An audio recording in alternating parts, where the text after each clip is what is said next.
김종현의 스포츠.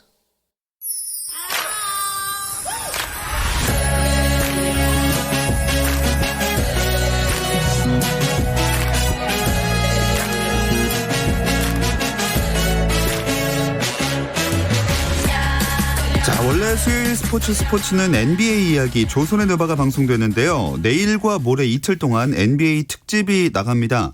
저희가 공개 방송으로 준비했던 NBA 올스타 특집이 코로나19 때문에 공개가 아닌 비공개 방송으로 진행이 됐고요. 내일과 모레는 그 녹음 방송이 스포츠 시간에 나갈 예정입니다.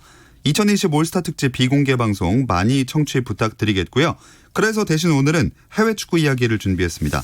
손흥민 선수 부상 소식도 있고 많은 축구 팬들이 안타까워하고 있어서 이 소식을 중심으로 이야기를 나눠 보겠습니다.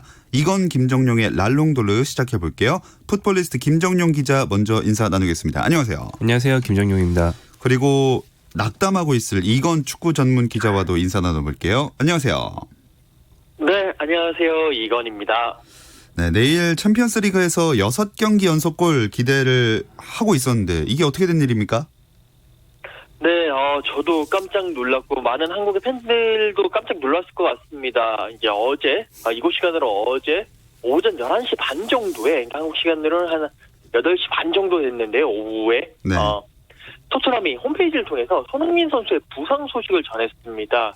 그 오른팔 골절 부상을 입었고 이번 주 내로 수술을 하고 재활을 할 것이다. 지금 언제 돌아올지는 모르겠지만 한 수주 정도는 걸릴 것이다라고 발표를 하면서 많은 팬들, 토트넘 팬들, 한국 팬들, 그리고 토트넘 담당 기자들까지 좀 낙담하는 그런 상황이 됐습니다.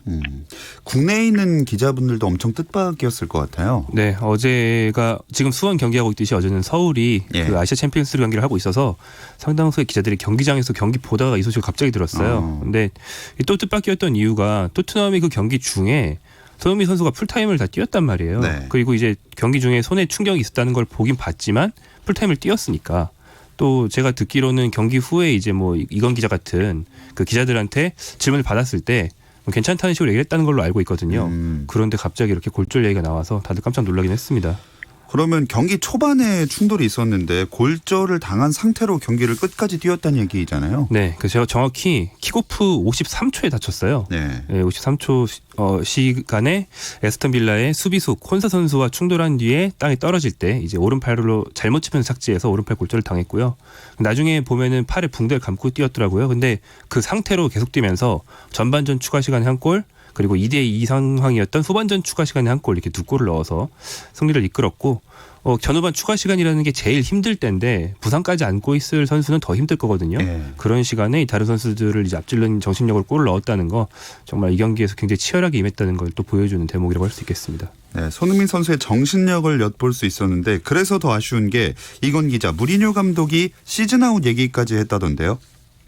네, 어제 이제 챔피언스 리그를 하루 앞두고 열린 기자회견이었는데 아무래도 화두는 손흥민 선수의 부상이었습니다. 손흥민 선수의 부상이 어느 정도 심각하냐, 얼마나 결장을 할 것이냐, 이런저런 이야기들이 오갔는데, 일단 그 무리뉴 감독은 사실 가장 최악의 상황을 상정을 하고 이제 팀을 운영하겠다라는 그런 이제 마음가짐이었던 것 같아요. 그래서 무리뉴 감독은 손흥민 선수가 올 시즌엔 다시 돌아오기가 쉽지 않을 것 같다라는, 안 돌아온다고 생각을 하고 임하겠다라고 이야기를 했고요. 약간의 무리뉴 감독 특유의 엄살도 좀 들어가긴 했는데, 어쨌든 지금은 무리뉴 감독 입장에서는 아예 손흥민 선수를 배제하고 남은 시즌 한 2달, 3달 정도를 준비하는 것이 낫겠다라는 그런 마음가짐으로 했습니다. 일단은 많은 이야기들이 오가고 있어요. 손흥민 선수 초반에 다쳐가지고 나머지 한 90분을 뛰었기 때문에 생각보다는 그렇게 심한 부상이 아닐 수도 있다는 얘기도 있고, 그렇기 때문에 조금은 더 지켜봐야지 정확한 부상 상황이라든지 그 돌아올 상황이라든지 이런 것들이 나올 것 같습니다. 네, 손흥민 선수의 부상은 너무나도 안타까운 일이지만 그 아스톤 빌라전에서 콘사 선수와 충돌한 건데 일부 축구 팬들이 이 콘사에게 비난의 화살을 겨누고 있더라고요. 네, 에스턴 빌라의 수비수 에즈리 콘사 선수가 부상 상황에서 충돌한 선수인데요. 이 콘사 선수의 소셜미디어 계정을 가보면 역시나 한국인이라고 자신을 밝히거나 혹은 한국어를 쓴 욕설이 좀 올라와 있어요. 제가 아까 봤을 때 제일 최근 게시물에 댓글이 370개에 있었는데 그중에 상당수가 이제 그 한국 분들로 추정되는 얘기였고 별게 다 있습니다. 그냥 한국어로 다는 분들도 있고 한국에서 흔히 쓰는 그 악플 문장들을 굳이 영어로 번역해서 쓰시는 분들도 있는데 뭐 뭔지 제가 여기서 말씀드릴 수 없습니다만 아무튼 이제 그런 욕설은 확실히 좀 부끄러운 일이니까 좀 지양하셨으면 좋을 것 같습니다. 네, 뭐 의도한 것도 아니고 그러니까 많은 비난은 좀 자제해야 될 것 같고요. 그나저나 이건 기자, 토트넘은 이제 어떡합니까? 그 골을 넣어줄 선수 자체가 없습니다. 만약에 무리뉴 감독이 한국어를 알았다면 케인도 없고 손흥민도 없고 그러면서 상당히 좀 아쉬워했을 것 같은데요. 지금 토트넘이 총 61골 정도를 넣었는데 케인 선수가 17골, 손흥민 선수가 16골, 그러니까 반 이상을 책임을 졌습니다. 이 선수들이 빠져나갔기 때문에 지금 토트넘 입장에서는 누구를 스트라이크로 세울 것이냐 여기에 대해서 심각한 고민을 해야 될 상황에 놓여 있습니다. 네, 오죽했으면 토트넘 레전드인 그레이엄 로버츠가 손흥민 부상 소식을 접하고 SNS에 붕대를 감고라도 피치로 나가서 더 많은 골을 넣어달라 이렇게 말했거든요. 그만큼 손흥민 선수가 빠지면 아무래도 힘들다는 얘기겠죠. 네, 방금 이건 기자가 말씀해 주신 손흥민과 케인의 득점을 합치면 토트넘 이번 시즌 넣은 골의 절반이거든요. 그 득점력의 절반이 일단 사라진 상황이고요. 그리고 이제 지난 시즌 후반기에도 토트넘에 해리케인이 없었는데 그 상황에서 손흥민 선수가 챔피언스리그에서 눈부신 활약을 하면서 결승전에 올려놓은 기억들이 있잖아요. 네. 그렇기 때문에 둘이 다 빠졌다. 이건 정말 타격이 크죠. 그러니까 뭐 케인 없어도 손흥민이 있으면 버틸 수 있는데 일단 그런 구상을 해놓고 선수단을 짰어요. 예. 그래서 이 팀에 케인을 대체할 정통 공격수가 없고 대체할 수 있는 공격수라고 해봐야 이제 10대 선수인 유망주 트로이 페럿 정도가 있는데 안 그래도 질문이 나왔습니다. 근데 무리뉴 감독은 손흥민이 없다고 해서 페럿을 선발 라인업에 올리기엔 시기상조다. 페럿은 아직 그럴 준비가 안 됐다라고 말을 했거든요. 다시 말하면 대체 선수가 아예 없다. 이런 상황이라고 보시면 되겠죠. 제가 무리뉴 감독이라면 토트넘 부임한 거 후회할 정도로 공격수가 없는 상황인데 당장 한국 시간으로 내일 새벽에 라이프치히랑 그 챔피언스리그 16강 1차전 홈 경기를 치르게 됩니다. 이건 기자, 토트넘이 힘든 경기를 할 거란 전망들이 아무래도 많이 나왔겠어요? 네, 지금 원래 처음에 토트넘이 라이프치히와 그 16강 대전이 딱 됐을 때는 그래도 토트넘이 경험도 있고 물론 라이프치히도 만만치 않은 팀이지만 토트넘이 조금 더 무게중심이 이제 토트넘 쪽으로 실리지 않겠느냐라고 예상을 했었습니다. 하지만 손흥민 선수가 나가면서 이 많은 예상들이 이렇게 되면 토트넘보다는 라이프치히가 물론 라이프치히 입장에서 원정 경기지만 조금 더 좋은 경기라고 승리를 가져갈 가능성이 높을 것이다. 라고 이제 그런 예상들이 많이 나오고 있고요. 무리뉴 감독도 지금 우리가 믿을 거는 선수들이 아니다. 선수들은 우리에게 모든 걸 다 해줬다. 이제는 우리 홈에서 하고 우리 팬들이 우리에게 힘을 실어줘야 된다. 많이 노래 불러주고 많이 응원해달라라고 공개적으로 팬들에게 응원을 부탁하는 모습도 보여줬습니다. 자, 그렇다면 무리뉴 감독은 도대체 어떤 전략 전술을 들고 나올지도 좀 궁금해지는데요. 네, 제가 이제 예상을 하고 또 이쪽 현지 언론들이 예상을 하는 바는 두 가지입니다. 일단 첫 번째로는 기존의 3톱 라인을 가지고 나오는데 베르베인 그다음에 루카스 모우라까지는 이제 있고 손흥민 선수 자리에 로셀소 선수를 놓으면서 좀 정상적인 경기 운영을 하려고 노력하지 않겠느냐 이 부분이 있고 만약에 그게 아니라면 델레알리 선수를 펄스 라인이라고 하죠. 가짜 9번 제로톱의 형태로 델레알리 선수를 좀 더 전방에 배치를 하면서 뭔가 좀 돌파구를 찾지 않겠느냐. 그 두 가지 중에 분명히 무리뉴 감독은 한 가지 전략 전술을 선택할 것이다. 라는 예상들이 지금 지배적입니다. 네, 토트넘의 전략 전술 선수들은 이렇게 될 것 같고요. 또 그 라이프치히에서는 이 티모 베르너 선수가 제일 경계 대상이 되겠죠? 네, 티모 베르너 이 팀의 주전 공격수인데요. 한국 분들은 베르너가 좀 익숙할 수가 있습니다. 왜냐하면 러시아 월드컵 때 한국 대 독일전 우리가 깊은 기억을 가지고 있는 그 독일전에서 독일의 득점 기회를 열심히 무산시켰던 그 선수가 바로 이 베르너거든요. 사실 그 당시에는 결정력이 좀 안 좋다는 이미지가 실제로 있었어요. 특히 상대가 수비에 치중하면 이 선수는 속공 특화라서 아무것도 못한다 이런 게 단점이었는데요. 근데 이번 시즌 라이프치히가 잘 나가는 이유 중에 하나가 전술이 아주 뛰어난 율리안 나겔스만 감독이 부임해서인데 나겔스만 감독이 베르너가 좋아하는 공격기가 많이 생기도록 속공 위주로 팀이 공격을 할 수 있도록 전술을 세팅을 좀 해줬습니다. 그 결과 현재 20골을 넣으면서 이제 본인 커리어에 이제 가장 좋은 득점 추이를 보이고 있을 뿐 아니라 분데스리가 전체에서도 레반도프스키에 이어 득점 2위를 달리고 있는 지금 굉장히 위협적인 공격수입니다. 자, 라이프치히에서는 뭐 티모 베르너 선수가 위험하고 당장 내일 새벽에 경기를 치르게 되고 그 다음에 또 이건 기자 토트넘 리그도 경쟁해야 되는데 5위 유지하는 것도 쉽지가 않을 것 같아요. 네, 라이프치히전 경기가 끝나고 난 이후에 토트넘은 4위인 첼시와 원정 경기를 치르게 됩니다. 지금 4위 첼시가 승점 41점이고 토트넘이 승점 40점인데요. 그 밑에 셰필드가 39점, 그다음에 7위인 맨유가 38점입니다.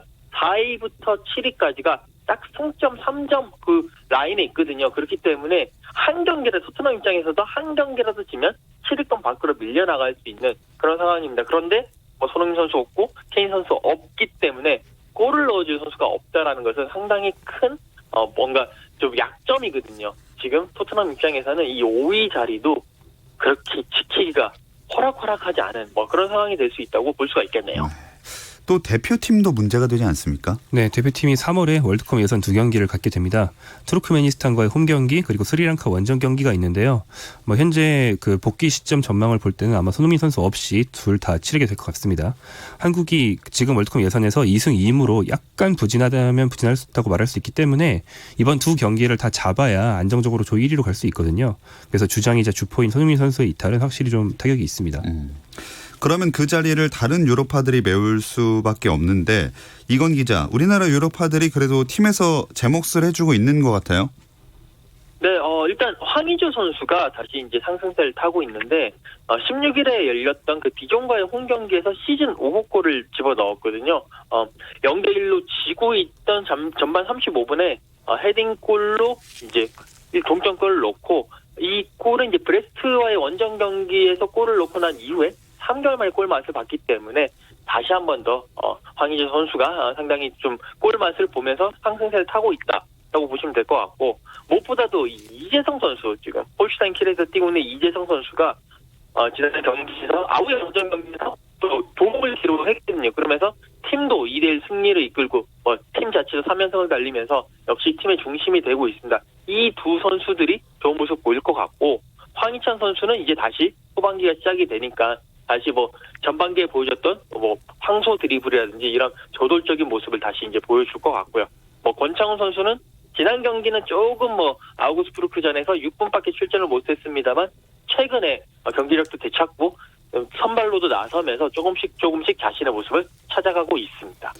네, 그리고 또 한 선수가 있습니다. 이강인 선수. 근데 이 이강인 선수가 챔피언스리그 16강 1차전에 못 나오게 됐죠? 네, 발렌시아도 내일 새벽에 16강전을 갖습니다. 이탈리아 구단인 아탈란타를 상대하는 원정 경기인데요. 이강인 선수가 원정 명단에서 빠졌습니다. 이강인 선수가 아탈란타로 가기 직전 마지막 훈련에서 왼쪽 다리 근육을 좀 불편해하면서 훈련에서 이탈하는 모습이 있었거든요. 나중에 훈련으로 돌아오긴 했지만 결국에는 이번 경기 하나 정도는 일단 걸으면서 보자 이런 결론을 내린 것 같습니다. 심각한 부상은 아니겠죠? 네, 현지 기사에 따르면 부상이 심한 건 아닌데 예방 차원에서 뺀 거라고 알려져 있고요. 그다음 훈련 중에 이강인이 통증을 보였는데 그래서 이제 바로 병원으로 간 게 아니고 잠깐 쉬었다가 훈련 다시 들어갔어요. 그걸 보면 이제 큰 부상은 아니고 운동을 할 수 있는 수준인 걸로 알려져 있습니다. 네, 어쨌거나 내일 새벽을 기다렸던 많은 축구 팬들의 실망이 이만저만이 아닐 것 같습니다.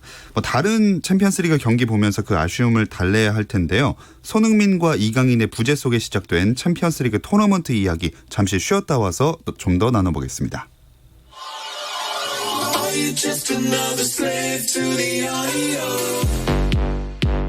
국내 유일 스포츠 매거진 라디오 김종현의 스포츠.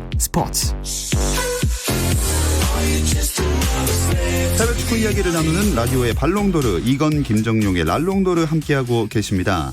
챔피언스리그 이야기 이어가 보겠습니다. 이건 기자, 오늘 리버풀이 챔피언스리그 16강 1차전에서 패한 게 좀 의외였어요? 네, 오늘 새벽이었어요. 리버풀이 아틀레티코 마드리드 원정을 갔습니다. 물론 이 아틀레티코 마드리드 원정 자체가 상당히 어려운 경기이긴 하지만 지금 객관적인 전력 그리고 최근에 뭐 상승세를 타고 있는 리버풀로서는 최소한 무승부는 거두고 오지 않겠느냐라고 생각을 했는데 아틀레티코에게 이제 1대 0으로 지면서 좀 오랜만에 패배를 했습니다. 아틀레티코 사울리게스 선수에게 전반 4분 만에 한 골을 허용하면서 그 이후 96분 동안 열심히 아틀레티코의 골문을 열기 위해서 노력을 했지만 결국 골을 넣지 못하고 0패를 당했고요. 이제 리버풀은 홈에서 열린 2차전에서 최소한 2골차 이상을 승리를 해야지 8강에 오르게 되는 조금 험난한 길을 걷게 됐습니다. 네, 한동안 무패를 달렸던 팀이었는데 왜 이번엔 그렇지 못했을까요? 일단 가장 중요한 것이 리버풀 같은 경우에는 좌우 측면 풀백이 상당히 좋거든요. 뭐 알렉산더 아놀드라든지 로버트슨이라든지 이 선수들이 뭐 얼리 크로스 아니면 오버래핑 들어가면서 올리고 주고받고 이런 모습이 좋은데 아틀레티코 마드리드의 그 조직력과 끈끈한 수비 앞에서 이 선수들이 힘을 못 썼고요. 그러니까 다시 말하면 아틀레티코 마드리드가 계속 풀백들을 밀어내는 전술을 취했다. 여기에 리버풀의 마네 선수가 예전보다는 그러니까 이때까지보다는 되게 좋은 모습 보였는데 이날 경기에서만큼은 상당히 조금 아쉬운 모습을 보이면서 공격의 리듬 자체도 많이 흐트러진 것이 패배의 원인이 아닌가라고 현지 언론들도 그렇게 이야기를 하고 있습니다. 네, 그리고 이 또한 펼쳐진 경기가 있었는데 프랑스 최고 축구팀도 무릎을 꿇었어요. 네, 도르트문트의 홈구장에서 열린 도르트문트와 파리 생제르맹의 경기가 있었습니다. 그런데 도르트문트가 파리 생제르맹을 잡았어요. 도르트문트가 2대1 승리를 거두면서 8강 진출 한번 앞서갔고요. 또 경기력 측면에서도 도르트문트가 압도적으로 더 좋은 경기였습니다. 파리 생제르맹이 이번 시즌 영입한 그 아르헨티나 공격수 마우로 이카르디가 상당히 좋은 모습을 보인 게 최근 상승세의 한 원인이었는데요. 이날은 도르트문트 원정이라 그런지 수비를 늘리겠다고 이카르디를 뺐어요. 그리고 네이마르, 음바페 이런 기존 멤버들로만 공격진을 구성해 봤는데 정통 스트라이커가 없다 보니까 좀 힘을 못 쓰면서 스스로 좀 자충수를 둔 꼴이 되고 말았습니다. 자, 이 경기가 시작하기 전에 음바페와 홀란드 이 차세대 축구 스타의 맞대결로 기대를 모았잖아요. 네, 홀란드가 지금 20세고요. 음바페는 홀란드에 비하면 거의 베테랑입니다. 22살이나 먹었고. 네, 오래됐네요. 네. 세계 최고 유망주 대결이라고 할 수 있는데 홀란드가 이날 먼저 선제골을 넣으면서 앞서갔습니다. 그러자 음바페가 절묘한 드리블로 네이마르에게 완벽한 득점 기회를 만들어주면서 반격을 했어요. 근데 동점 상황에서 동점을 만들자마자 홀란드가 다시 결승골을 터뜨렸는데요. 이게 아주 멋졌습니다. 홀란드의 엄청난 왼발 중거리 슛이 적중을 했고요. 음바페 같은 경우는 2년 전 러시아 월드컵 때 우승 때 프랑스 우승의 주전으로 뛰면서 지난 몇 년간 세계 최고의 유망주로 인정을 받아왔는데요. 네. 이번 시즌 프로로 데뷔한 홀란드가 엄청난 골퍼풍을 보여주면서 거의 음바페의 라이벌 정도 되는 그런 지위까지 한 번에 올라왔습니다. 네, 앞으로 메날두 더비에 이어서 들어보셨죠? 말해도 되나요? 네. 음란 더비라고. 네. 네, 음바페와 홀란드 새로운 더비가 탄생한 것이 아니냐 이런 얘기들도 많이 나왔습니다.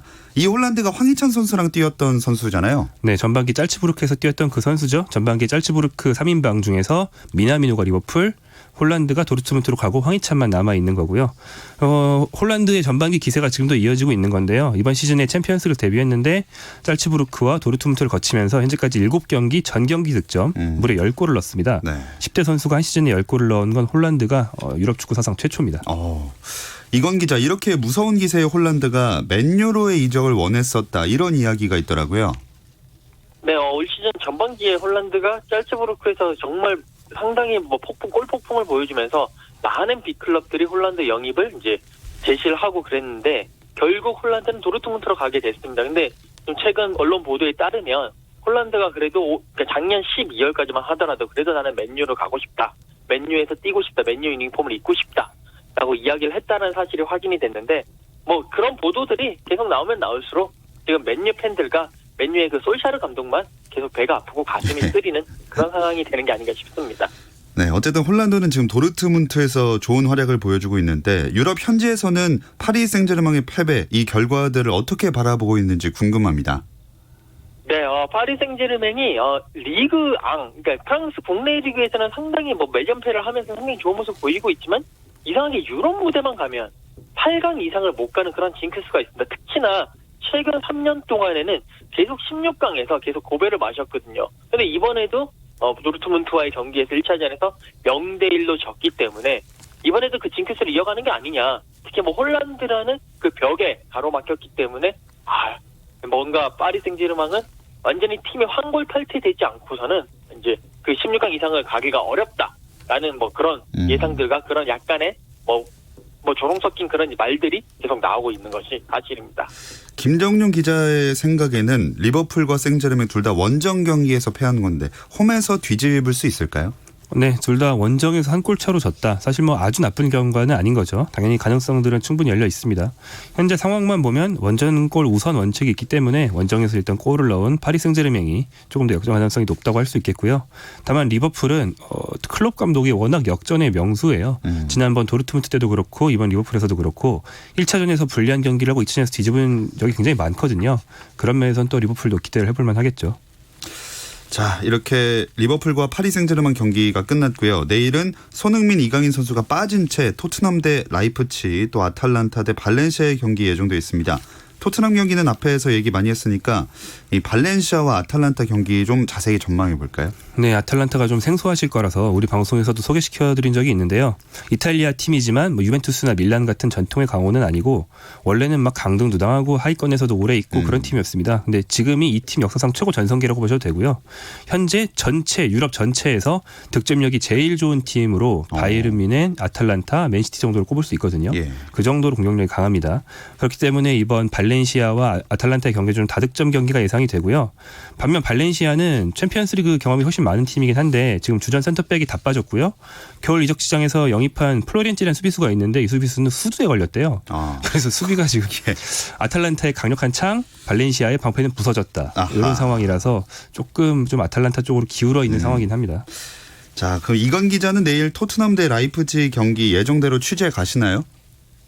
네, 뭐 손흥민 선수가 없지만 손흥민 선수가 없는 토트넘 과연 어떤 모습을 보여줄지를 현장에서 지켜보고 또 여러분들께 전할 예정입니다.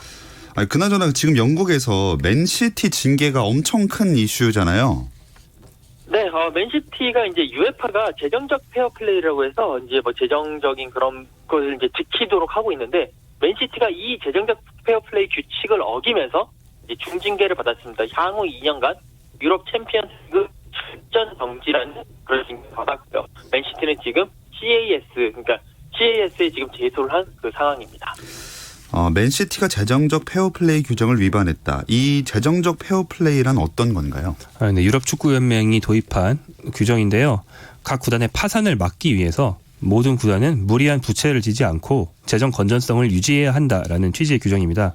그래서 모든 팀이 그해 수입과 지출을 유럽 축구 연맹이 다 보고해야 되고요. 네. 수입을 넘는 지출을 하지 못하게 돼 있습니다. 그런데 맨시티나 뭐 파리 생제르맹 같은 부자 구단주가 있는 팀들은 뭐 그 자신들이 벌어들인 수입 말고도 그런 눈먼 돈을 좀 쓰고 싶을 거 아니에요. 근데 그런 돈을 쓰지 말라는 거죠. 맨시티 같은 경우는 아랍에미리트의 그 부자 구단주를 갖고 있다 보니까 구단의 수입이 아니고 그냥 구단주가 준 돈을 우리가 번 돈이라고 좀 부풀려서 장부상 허위 보고를 했다는 거죠. 이런 혐의를 받고 있는 겁니다.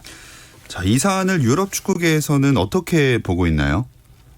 일단 조금 말을 아끼고 있는데 일단 뭐 이제 유럽 축구 연맹에서는 징계를 내렸고 이제 맨시티가 제소를 했기 때문에 CAS에서 결론이 날 것이다. 하면서 조금 지켜보는 추입니다. 다만 CAS까지 가면 맨시티가 엄청나게 많은 돈으로 변호인단을 구성을 했기 때문에 약간은 징계가 줄어들지 않겠느냐라는 그런 예측들을 조심스럽게 하고 있습니다. 네, 이건 기자와는 일단 여기서 인사 나누겠습니다. 오늘 고맙습니다. 네, 감사합니다. 자, 이 CAS 스포츠중재재판소에서도 판결이 좋지 않게 나면 최악의 경우에 4부 리그 강등까지도 가능하다면서요? 네, 이제 유럽 축구 연맹의 징계는 챔피언스리그에 2년 동안 못 나온다 네. 이거고요. 잉글랜드 자체 규정으로는 이제 승점 감점이나 강등 뭐 이런 규정들이 있습니다. 근데 4부 리그 강등은 규정상에 있긴 있다 이 정도고요. 네. 실제로 이제 현실적으로 전망되는 건 약한 징계거나 가장 큰 징계일 경우에는 승점 감점 뭐 이 정도가 예상이 되고 있습니다. 자, 어쨌든 이렇게 되면은 선수나 감독이 떠날 가능성이 높아졌어요. 네, 벌써 뭐 가만두지 않죠. 각 언론들이. 그래서 과르디올라 감독의 행선지가 벌써 한 5군데 뭐 이런 식으로 나오고 있고요. 스털링 선수, 더브라이너 선수 이런 선수들이 다 전성기인데 챔피언스리그를 2년이나 못 나간다. 너무 큰 타격이기 때문에 이적설이 크게 나고 있습니다. 네, 어쨌든 해외 축구 이야기 풋볼리스트 김정용 기자와 함께했습니다. 다음 주에는 다시 목요일에 돌아오겠습니다. 고맙습니다. 고맙습니다. 내일과 모레는 앞서 예고해 드린 대로 2020 NBA 올스타 특집 비공개 방송이 이틀에 걸쳐서 나갈 예정입니다. 시간은 그래도 8시 30분입니다. 내일 뵙겠습니다. 아나운서 김정현이었습니다. 스포츠.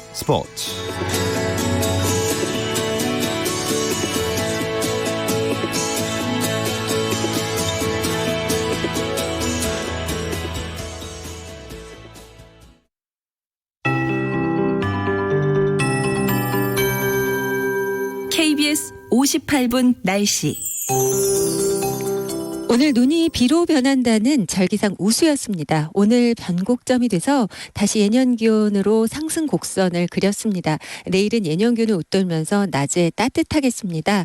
따라서 기온이 오르면서 절기명에 맞게 이젠 눈보다는 비로 내리는 지역이 많겠습니다. 이 당분간 날씨의 별다른 변화